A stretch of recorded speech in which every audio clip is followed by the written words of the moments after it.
Good morning. It's Friday, February 25th, 2022. I'm Carmine Smith Jr. And I'm Sage Lewis. And welcome to Panther News Network. Here's what's going on today. Kamala V. Williams, PhD, the manager of Prairie View A&M University Northwest Houston Center, has collaborated with Petra A. Robinson, PhD, and Maja Stanjvik, a professor and doctoral student at Louisiana State University, to edit and release Global Citizenship for Adult Education, Advancing Critical Literacies for Equity and Social Justice. The landmark book focuses on how to promote equity and social justice through global citizenship and lifelong learning while integrating the development of critical literacies, includes contributions from more than 40 writers from Africa, Asia, Europe, Latin America, and North America. How can enhanced literacies really improve social justice and equity on a global scale? William explains that it all begins with recognizing how the concept of literacy has changed and continues to evolve in a global, technological, connected village. While global literacy is essential to critically examine world issues, it is paramount to move beyond mere discussion of its importance to using it for the advancements of equity and social justice, she writes. The book is now released everywhere. Make sure you all purchase this book if you are interested in reading and learning more about how global literacy can help change social justice as we know it today. Breaking news. The three officers, J. Alexander Ewing, Thomas Lane, and Dowell, are finally charged with depriving Floyd of his civil rights while acting under government authority. On May 25, 2020, the three officers had each convicted a crime by physically abusing, suffocating an innocent black man, George Floyd. Ewing and Dowell were convicted of not interfering to stop former police Derek Chauvin for shoving his knee aggressively in Floyd's back. At first, the three officers pleaded not guilty, but now Dowell, King, and Lane were each faced up to life in prison. Although such a survey punishment is unlikely, the men are scheduled for trial in June on state charges of aiding and abetting murder and manslaughter. According to Floyd's brother, this is just accountability, and it can never be justice because I can never get George back. Floyd's brother said at a news conference Thursday afternoon, and no matter how many times that I pray at night and I think about my brother 24/7, it is still going to be hard. This month-long trial began deliberating Wednesday morning in closing arguments. Prosecutors said that the defendants had front row seats to Floyd's murder and chose to do nothing to help him while Chauvin knelt on Floyd's neck for 9 minutes. They chose not to aid George Floyd as the window into which Mr. Floyd's life could have been saved slammed shut. Assistant U.S. Attorney Manda Serthrich said Tuesday defense attorneys argued that the men did not receive adequate training and that they relied on Chauvin as the most experienced officer on the scene. These officers tried to devise any excuse that could let them wash the blood from their hands. But following these verdicts, George's blood will forever stain them. Ben Crump and the other attorneys representing Floyd's family said in a statement after the verdict was announced, "Today's guilty verdicts should serve as a guiding example of why police departments across America should expand and prioritize instruction on an officer's duty to intervene and recognize when a fellow officer is using excessive force." The officers had responded to a call about a counterfeit bill from a convenience store in Minneapolis, Powderhorn Park neighborhood, when they encountered Floyd, 46 years old, May 25, 2020. Lane and Kuhn, both rookie officers and partners on the call, were on top of Floyd as Chauvin applied deadly pressure to Floyd's neck and he gasped for air. Theo had been charged of crowd control last year. A jury convicted Chavon on estate murder and manslaughter charges. In December, he pleaded guilty to violating Floyd's civil rights and is awaiting sentencing in the federal case. He remains in prison on a 22-and-a-half-year sentence for the state case, one of the longest imposed on a police officer for killing in the line of duty. Now here's a story from Jamaica Johnson.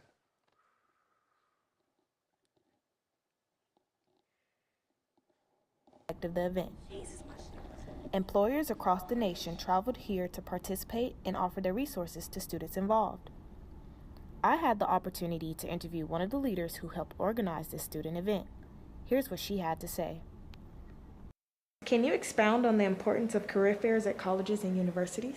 Yeah, so at the end of the day, students are coming to universities and colleges with their career goals in mind. They're here to get the skills that they want, to be able to get jobs. And so the career fairs and internships are really useful because they're talking about the internship opportunities, employment opportunities that they have.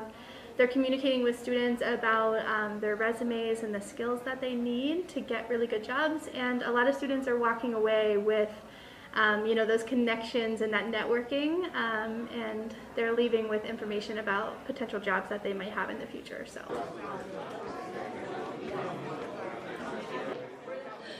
Students gathered here today at the Don K. Clark Building, also known as Juvenile Justice, to gain professional exposure and development that will aid in their careers after graduation.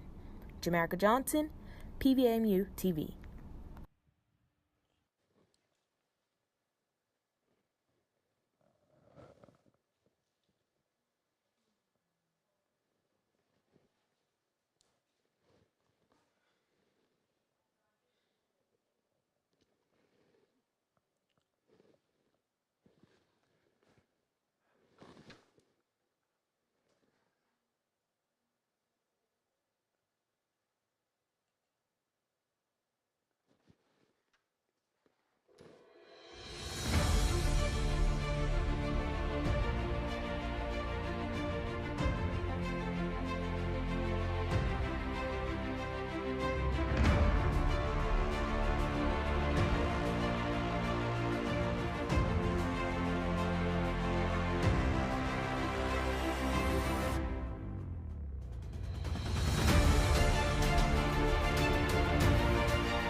Afeni Shakur, formerly known as legendary rappers Tupac Shakur's mother, is apparently expecting a biopic about her legendary life, being a political and social activist and former Black Panther member. The biopic is executive produced by former actress and singer and close friend of Shakur, Jasmine Guy. Guy, who also wrote the biography of Afeni Shakur, Evolution of a Revolutionary, is executive producing with Jamal Joseph, who was arrested alongside Afeni as one of the Panther 21. Dina LaPope, who has worked with Shakur Estate for years, is also producing the biopic. It is so important to get the stories of this woman who made the movement. We see so many Black Panther Party films about the men essential to history. It's past time to see how crucial women were. Guy mentions that I was honored when Afeni asked me to be an author about her biography. Now I have the opportunity to honor her life and legacy on the screen, and I am very excited to share her remarkable story this way. Afeni Shakur also wanted Jasmine Guy to write her book and produce the biopic. The Shakur estate could not imagine doing Afeni's biopic without Jasmine being involved. The movie is currently in the early stages of development with a rough summary. There is no writer, director, or studio attached right now. And in breaking news, Russia has launched a full-scale military attack on Ukraine that opened with air and missile attacks on Ukrainian military facilities before troops and tanks rolled across the borders from the north, east, and south. The Ukrainian military has fought back on multiple fronts. The Ukrainian president said in a video address early on Thursday that 137 people, both servicemen and civilians, have been killed and hundreds more wounded. Russia's assault quickly spread across central and eastern Ukraine as Russian forces attacked the country from three sides, by land, sea, and air. The Russia-Ukraine war is an ongoing armed conflict that began in February 2014. The conflict initially centered on the status of Crimea and parts of the Donbas, which are internationally recognized as parts of Ukraine. On Thursday, President Biden unveiled harsh new sanctions on Russia meant to punish the country for its full-scale invasion of Ukraine, calling out Russian President Vladimir Putin for his aggression, even as he acknowledged it would take time for the new measures to alter Putin's behavior. Putin is the aggressor. Putin chose this war, and now he and his country will bear the consequences, Biden said, laying out a set of measures that will impose severe costs on the Russian economy, both immediately and over time. Now here's the weather report from Michael Hawkins. Good morning, everyone. Happy Friday. So today it's about 35 degrees outside, so make sure you wear your jackets. In the morning, we'll have just a little bit chance of rain. Later in the evening, we'll have more, and overnight, we'll see the temperature go just to about 40. So make sure you bring your umbrellas and make sure you bring your jackets. And I'll pass it back to you, Carmine. Thank you, Micah. Wow, gotta make sure we staying warm because it's cold. Two of Prairie View A&M University's track and field teams won Southwestern Athletic Conference championships for the women's indoor field team. It was their consecutive SWAC championship during the two-day event. Coach Angela Williams was named Women's Coach of the Year, and Coach Chris Clay was also named Men's Coach of the Year. The women's team finished with a 133 overall score, and the men's team completed their 22 SWAC crown finish with a total of 120 points. Congratulations on a very successful indoor season, and we at Panther News Network and PVM UCV wish you the best of luck this upcoming season.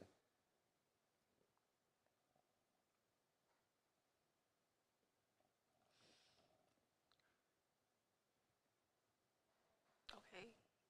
In today's HBCU news, Netflix CEO Reed Hastings and his wife, producer Patty Colin, announced Monday that they are donating $10 million to fund scholarship programs at the HBCU Tougaloo College in Mississippi. Half of the donation money will provide financial aid for students studying medicine, public health, sciences, education, and many others. During the announcement, Hastings has mentioned that HBCU stories have been the paramount roles of success in many Black leaders, and the investment is a big investment into America. HBCUs have been vastly undervalued for a long time, Hastings, Gulling said in a joint statement Monday. They have an incredible track record of graduating so many Black leaders across the United States, doctors, lawyers, and engineers, and more. By investing in the extraordinary students who attend Tougaloo and Brown, we're investing in America's future. $5 million total will fund the scholarships at Tougaloo, and $5 million will establish the Brown-Tougaloo partnership.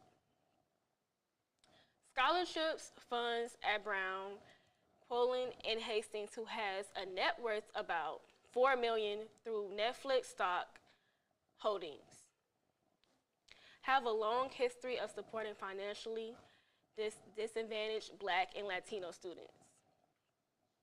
That started 25 years ago in the formation of the KIPP Foundation, which runs a national network of tuition-free charter schools serving low-income communities of color. Tougaloo President Carmen J. Walters said the funds will provide crucial need-based scholarships to talented undergraduates, including many who continue to contend with the economic impact of COVID-19 pandemic. The remarkable personal gift to the historic Brown-Tougaloo partnership from philanthropists Reed Hastings and Patricia Quollen will transfer the lives of Tougaloo College students. Walters said in a statement, We will be right back after this commercial break.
Good morning, everyone. We're back with PVA-MU TV's The Calm, Coco Shikari, and Cameron Smith.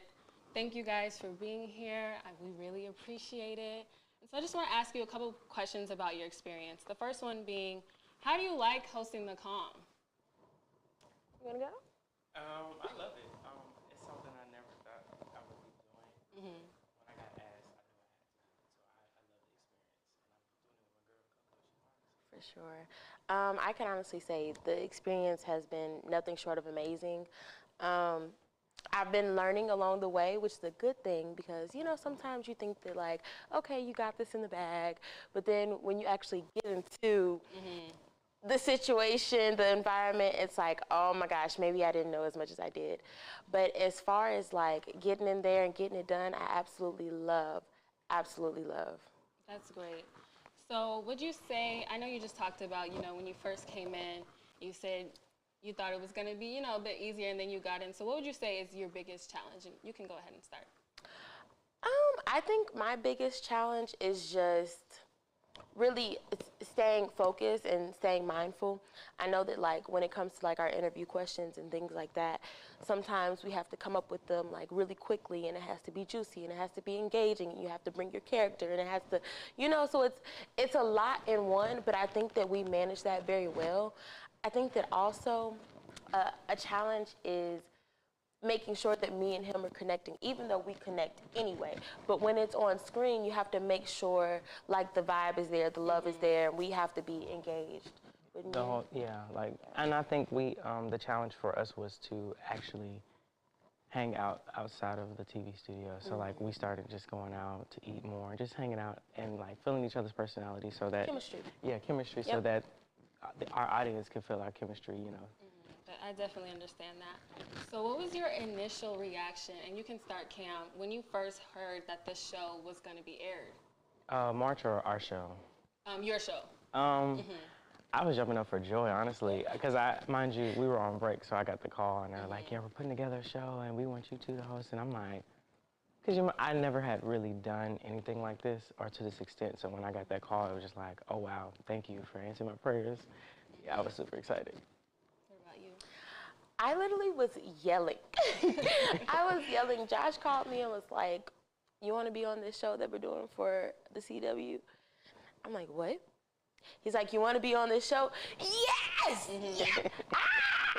Like yeah, I don't know. I remember being on the phone and TDV was on FaceTime with us and I was literally yelling and she was looking around like, is she yelling? Yes, I'm yelling. I was so excited just to have this experience, especially because one day I do want to be a television host with my own show. So I feel like this is definitely great cushion, great experience. It's been amazing. That's great. You guys both got, your opportunity to jump in. So, like you just talked about, you want to do this in the future. So what's one thing that you think, one lesson that you took away that you know will carry with you when you are a talk show host? I think always being adaptable and always being relatable, I think, is the one thing or the two things that I will always take with me, because you never know who's necessarily watching, and all of our interviewees, when they come, they're all different people. So you have to, be able to relate to them, talk to them in a way that they can understand and resonate, So I think that that's like my biggest thing, other than being uniquely myself. I remember the first show, we were very uptight, like, oh my gosh, like, are we supposed to be Oprah? Are we supposed to, give that much? But they're like, just calm down, like, give yourself, give you, be you. So I think we're progressively working on that, but it's been getting better, for sure. That's great. That's great advice. I'll take that myself. So what about you, Cam? Like my girl Coco said, adaptability for one would be like my biggest one, because you really have to learn to move or learn to be flexible, because you just never know what happens. Like when we walk in the studio, we don't know, and like we just have to like be ready to move quickly and just be adaptable. And they might say, our guest might not show up. We have to learn to, how we gonna put on a show real quick, and also just being authentically myself. I struggle with. I don't want to say confidence, but I put up a shield a lot, and people were like, Cam, you have a big personality. Show your personality, and it scares me to show my personality, but the show has really helped me and my friend. Even though he's amazing. She's really helped me on my show. You guys are both great. You guys are both great. Thank you. So, you're welcome. So, Coco Shikari, I know you had an interview with your mom, right? She was on the show. Yes. So, tell me about that, to just like, connect with your mom on screen. What was that like? Oh, Lord. So when I was hoping that she would get up there and, be herself, but she got up there and was just such a fan. He's like, yeah, I go to Clark. I'm like, oh gosh, now listen, you're on PV Stomping Grounds, okay? We love Clark, Clarky Clark, but you're at PV. But she definitely, I don't know. I think it was crazy, like a whole turnaround moment, because she also studied communications when she was in school, marketing and communications when she was in school. So it was like a full circle moment, seeing my mom up there. This is what she used to do. This is what I'm doing now. And I think it just, I don't know. It was very exciting. It was very exciting. Yeah, I'm sure that was a great experience. So can you all remind us of what day and time we can watch the comm? You can watch the comm this Sunday at 8:05. At first, it was on Mondays, but you guys are able to watch on Sunday at 8:05 p.m. Also, we have a live audience, so if you guys want to come watch us live, you're also welcome to do that. Get a first-hand experience. Yeah. Thank you all so much for taking your time out of your day. We will be back after this commercial break.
PVNU Vice President is for enrollment and management according to the Dallas Morning News. Everybody has the ability to get some type of post-secondary education. Malik Childs, 19 years old, worked throughout high school to save as much money as he could for college. Because he graduated in the top 10% of Mesquite High School's graduating class in 2020, Childs was guaranteed automatic admission to nearly all state universities. But he still experienced a hesitation that many encounter with transitioning into college. Family obligations often mean some top grads have to care for a parent or a sibling or work to support the household, he said. So leaning into a full-time job was tempting for Childs. But his desire to change the situation regarding the scarcity of black doctors throughout the county motivated him more. Currently a sophomore at the University of North Texas in Dallas. Childs later explained that he wants to attend medical school. Childs mentioned that everybody thinks of that now versus the later, but my parents instilled in me to focus on the future. Childs said, I just always knew that I would make more money by going to school versus working at a regular job. State officials worry that too many of Texas' top students of color like Childs are attending and graduating college. Before the COVID pandemic had hit in 2020, it was nearly 17% of the state's black students and 16% of Latinos who graduated in the top 10% of their classes not only skipped a state school, but also didn't show up enrolled at any other colleges or universities in the country, said Harrison Keller. The Texas Commissioner of Higher Education, by prediction, about 10% of white students didn't show up in enrollment data nationwide. These are students who've done everything they were asked to do, he said. They want academic awards qualified for automatic admission to our Texas universities. And then they didn't enroll directly out of high school. The Texas Higher Education Coordinating Board intends to study how trends have shifted for the state's top students since the pandemic started in 2020. The state is now working with the Greater Houston Partnership, a chamber of commerce that represents the larger Houston area, Purview A&M, the University of Houston Downtown, and other colleges in that region to pilot online tools aimed at streaming information or financial aid for admissions for students. In entertainment, famous rapper Kanye West had premiered his 12th studio album entitled Down to 2 on Tuesday, February 22nd, 2022. The premiere featured live acts Pusha T, Migos, Jack Harlow, Playboi Carti, Alicia Keys, and Marilyn Manson. This album is highly anticipated following the episode of Kanye's Netflix docuseries Genius, as well as his Kim Kardashian and Pete Davidson drama. Kanye's docuseries follows the early days of his career and shows the drive and hunger that he possessed to get him to become the artist and person he is today. Make sure you follow Kanye on his socials to make sure you're updated on him releasing his new album, Down to 2. Amidst his docuseries, Kanye has also been in the news for beefing with Kim Kardashian's new boyfriend, Pete Davidson. After several posts from Kanye, all eyes have been on him to see what he will do next. Kanye has said the only way to listen to his new album is to purchase his stem player. That is apparently the only medium he is releasing his music on, so therefore, you have to buy the stem player to listen to his new music. Now here's a story from Haley Spivey.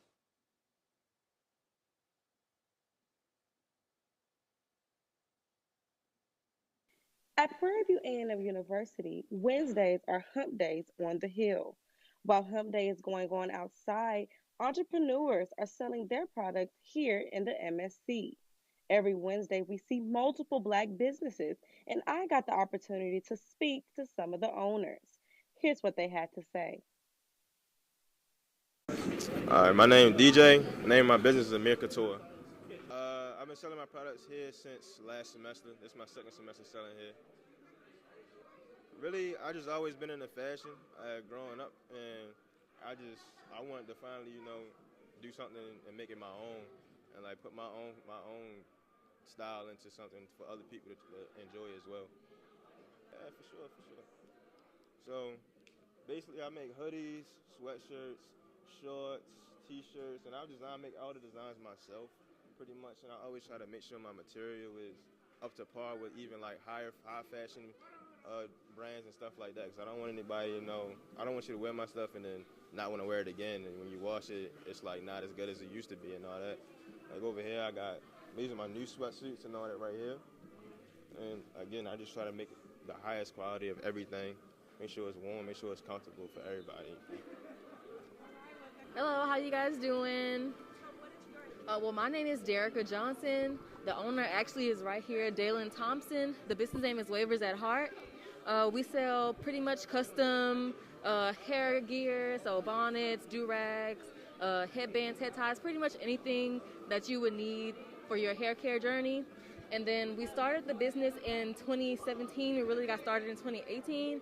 I think we started selling here at Prairie View since maybe 2019, so for a couple years now. Well, really, it was just trying to figure out what he wanted to do and what he could really connect with. And he really loved hair, so any different type of hair. And then he just really saw how everybody really had a connection with their hair, and he wanted to kind of bring those two together. So he started this business where people can have some really stylish headgear and accessories to rock on a day-to-day basis. Over here we have some custom bonnets. We have the long bonnets and the regular size bonnets for like your locks, your braids and things like that. We also have glasses, we have headbands and head ties. We also have socks over there, the full ski masks, as well as do-rags and brushes. So pretty much, like I said before, everything that you would need for your hair care. This is Sakina Body Care, a Black-owned business that sells multiple items, including skincare products, perfumes, soaps, clothes, and many more.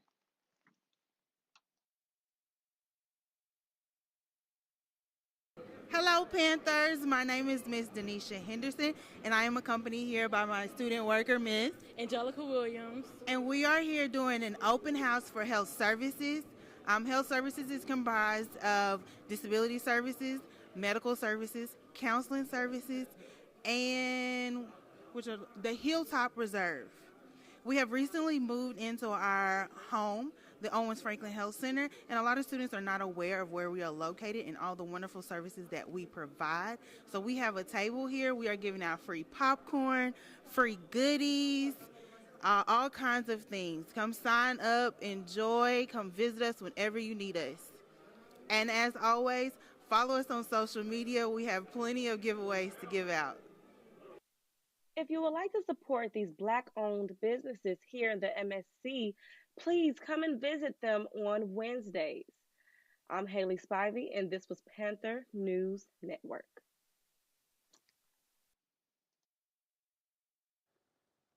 And that concludes our show this morning. Be sure to catch us on Twitter, YouTube, and Facebook. This was Panther News Network. I'm Carmine Smith Jr. And I'm Sage Lewis. And we're signing out. Thank you for tuning in this morning.